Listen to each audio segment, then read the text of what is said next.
24 का चुनाव अपने 3 दौर के मतदान के बाद अब चौथे चरण की दहलीज पर खड़ा है, जहां 10 राज्यों की 96 सीटों पर एनडीए और इंडिया गठबंधन के बीच सीधी टक्कर है।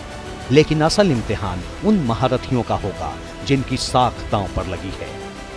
इनमें समाजवादी पार्टी के मुखिया अखिलेश यादव की वो सीट भी शामिल है जो पिछली बार बीजेपी की आंधी में ढह गई थी। इसमें हैदराबाद का वो किला भी है जहां से ओवैसी हर बार अपने विरोधियों की पतंग काटते रहे हैं।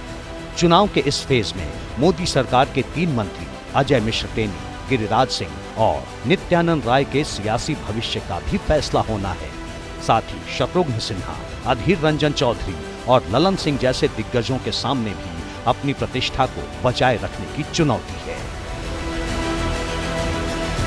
चौथे चरण की 96 सीटों पर यूं तो 1717 उम्मीदवार हैं, लेकिन कुछ चेहरे ऐसे हैं जिन पर पूरे देश की निगाहें टिकी हुई हैं।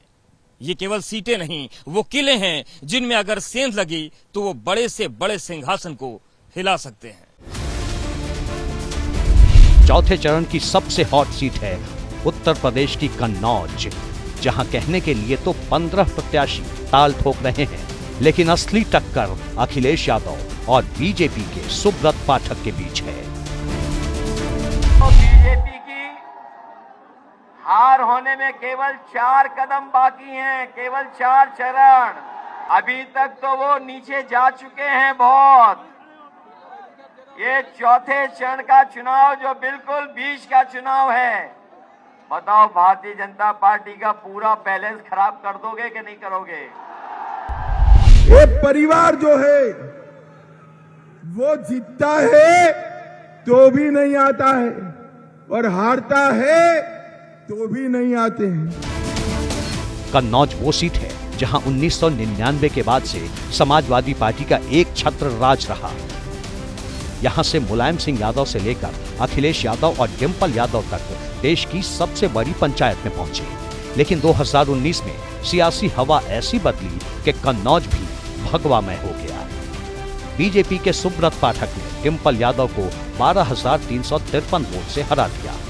अब डिंपल की हार का बदला लेने के लिए खुद अखिलेश यादव कन्नौज से मैदान में हैं, जिनके लिए इंडिया गठबंधन ने अपनी पूरी ताकत लगा दी है। इंडिया गठबंधन का तूफान आ रहा है। बीजेपी की सबसे बड़ी, देश में सबसे बड़ी हार उत्तर प्रदेश में होने जा रही है। लिख के ले लो। हमारे और आपके बीच में दीवार बन करके खड़े हैं, समाज को तोड़ने का संदेश देते हैं। उन सबको आप धोने का काम करोगे। इतनी नफरत 5 साल तक मुख्यमंत्री रहे अखिलेश यादव जी, 5 साल तक। और जब अपना घर खाली किया तो भाजपा के लोगों ने गंगा जल से वो घर धुलने का काम किया। इतना अपमान करते हो आप, इतनी बेइज्जती करते हो आप, इतनी घृणा है आपके मन में। कन्नौज का जातीय समीकरण देखें तो यहाँ करीब 3.25 लाख ब्राह्मण वोटर हैं, करीब 2.5 लाख यादव वोटर, दलित मतदाता करीब 2 लाख, ठाकुर और लोधी मतदाता भी करीब 2 लाख, जबकि मुस्लिम मतदाता भी 2 लाख के करीब है। यानी ऊंट किसी भी करवट बैठ सकता है, क्योंकि एक एक वोट के लिए यहाँ कांटे की फाइट है। सिटिंग सांसद सुब्रत पाठक को अपनी सांसदी बचानी है तो अखिलेश यादव को फिर एक बार साबित करना है कि कन्नौज के अमिताभ वही हैं। पहली बार किसी ने एमआईएम को चुनौती दी तो बीजेपी ने दी। 40 साल से यहाँ पे बीजेपी हार रही, तो ऐसा है ना, मोदी अमित शाह को जब तक नाम नहीं लिया मंजलिस का, पेट में दर्द नहीं जाता। हिंदुस्तान, हम 25 करोड़ है ना, तुम 100 करोड़ है ना, तुम तो हमारे से इतने ज्यादा है। 15 मिनट के लिए पुलिस को हटा लो, बता देंगे किसमें हिम्मत है, कौन ताकत है। तुमको मालूम ही क्या है छोटा, क्या है नहीं मालूम तुमको। तोप है वो, बोर बच्चा है, सालार का बेटा है। बहुत मुश्किल से समझा के बिठाना पड़ता उनको, और उनको समझाने वाले का नाम असदुद्दीन ओवैसी है, किसके बाप को नहीं सुनने वाला है छोटा। चौथे चरण में कन्नौज के बाद जिस सीट की सबसे ज्यादा चर्चा है वो निजामों की धरती हैदराबाद है, जहां पिछले 10 चुनाव से एक ही परिवार का राज है। जहां असदुद्दीन ओवैसी के पिता सुल्तान सलाहुद्दीन ओवैसी 6 बार चुनाव जीते, तो असदुद्दीन ओवैसी अब तक लगातार 4 बार चुनाव जीत चुके हैं। यानी अब तक हैदराबाद में कोई भी AIMIM की पतंग नहीं काट पाया है। जिसने भी कोशिश की उसने मुंह की खाई। लेकिन इस बार मुकाबला पहले से कहीं तगड़ा है। और हमको सिर्फ 15 सेकंड लगेंगे।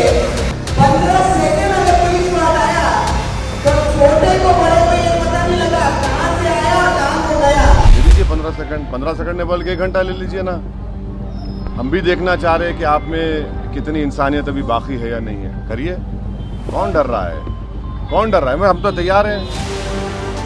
चौथे चरण का एक दुर्ग बंगाल का आसनसोल भी है, जहां टीएमसी के शत्रुघ्न सिन्हा और बीजेपी के दिग्गज SS अहलूवालिया के बीच मुकाबला है। उन्होंने कह दिया है 400 पार। अरे थोड़ा ट्रैक रिकॉर्ड तो देख लीजिए सर। मैं 27-28 साल भारतीय जनता पार्टी में रह चुका हूं, कम से कम। मैं अपने बर्तनों को बहुत अच्छी तरह पहचानता हूं। 2019 के चुनाव में बाबुल सुप्रियो आसनसोल से बीजेपी की टिकट पर चुनाव जीते थे, लेकिन जब उन्होंने इस्तीफा दिया तो आसनसोल का सिंहासन भी हिल गया और उपचुनाव में शत्रुघ्न सिन्हा 3 लाख से ज्यादा मतों से विजय हुए थे। चौथे राउंड की कसौटी पर बंगाल की बहरामपुर सीट भी है, जहां कांग्रेस के अधीर रंजन चौधरी के सामने टीएमसी ने क्रिकेटर यूसुफ पठान को उतारा है, जो इस चुनाव से अपना सियासी डेब्यू करने जा रहे हैं। जो सपोर्ट मुझे मिल रहा है और उनको बदलाव की ज़रूरत है, उस बदलाव से मुझे बहुत कॉन्फिडेंस है कि वो चाहते हैं कि यहाँ पे बदलाव हो और उनके लिए कोई आके यहाँ पे काम करे, और मैं यहाँ पर आकर काम करने के लिए बिल्कुल तैयार हूँ। चौथे चरण में एक से एक महारथी मैदान में है। कोई विजेता है तो कोई अपनी पार्टी का चहेता है, लेकिन जीतेगा वही जो जनता के दिल पर राज करेगा, क्योंकि चौथे चरण के बाद चुनाव का रुख करीब करीब साफ हो जाएगा।